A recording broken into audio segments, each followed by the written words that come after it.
माझ्या आईचा वाढदिवस.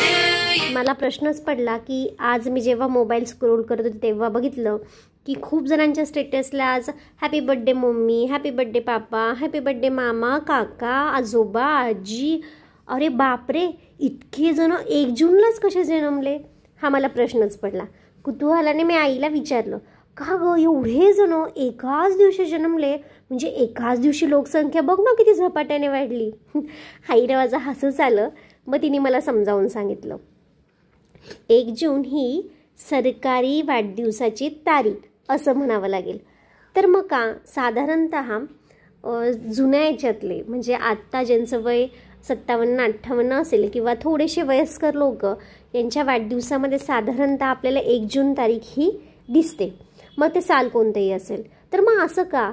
तर तेव्हा जेव्हा हे विद्यार्थी म्हणून शाळेत जात होते त्यावेळेस त्यांच्या आईवडिलांना जर विचारलं की वाढदिवसाची तारीख काय, तर त्यांच्या आईवडिलांना माहिती नसायचं, कारण की अशिक्षित असतील, काही इतर कारणं असतील किंवा तारीख लिहून ठेवण्यात आली नसेल.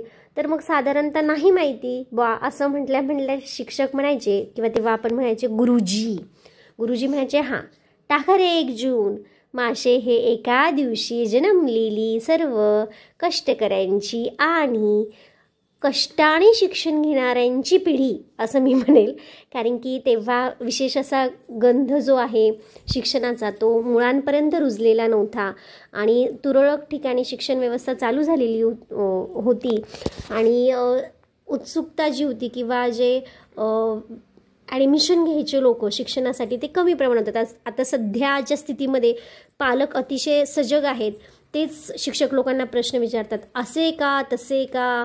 असं चिकित्सक असतात त्याच्यामुळे बड्डे तारीख सगळ्यांना कंपल्सरी माहितीच असते, पण तेव्हा ही माहिती नव्हती. आणि मला सांगायलाही आवडेल की त्यावेळेसची जी पिढी आहे किंवा 1 जूनला जन्मलेली पिढी ज्याला आपण म्हणूयात, तर अशा पिढीने अगदी तुमच्या पत्रापासून मेलपर्यंत अनुभवलं. बैलगाडीपासून त्यांनी 4 चाकीपर्यंत हेलिकॉप्टर प्लेनपर्यंत अनुभव घेतला आणि तसंच साध्या ट्रिंग वाजणाऱ्या टेलिफोनपासून त्यांनी आजच्या स्मार्टफोनपर्यंत उपभोग घेतला. म्हणजे ह्या पिढीने खरंच सर्व अनुभवलं असं मी म्हणेल. त्यावेळेस नव्हते टी व्ही, आता टी व्हीच काय, स्मार्ट टी व्ही, LED काय प्रकार आले ते सुद्धा ह्या पिढीने अनुभवले.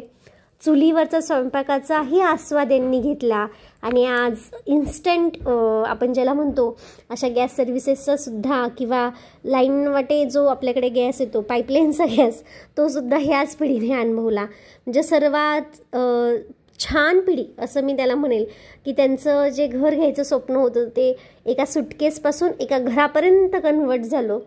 किती खरं कमालीची पिढी आहे. ह्या पिढीशी जर तुम्ही कधी गप्पा मारताल तर तुमच्या लक्षात येईल की खूप किस्से ते सांगतात आणि अनुभवही खूप छान सांगतात. खरंच ह्या दिवशी जन्मणाऱ्या सर्व आप्तेष्ट गुरुजन वर्ग आणि सर्व नातेवाईकांना वाढदिवसाच्या खूप शुभेच्छा. Thanks for watching. तुमच्याकडे असा एखादा छानसा किस्सा असला 1 जूनचा तर नक्की शेअर करा आणि हां कमेंटमध्ये नक्की सांगा की 1 जून हा वाढदिवस कुणाकोणाचा असतो. Thanks for watching. Happy birthday once again.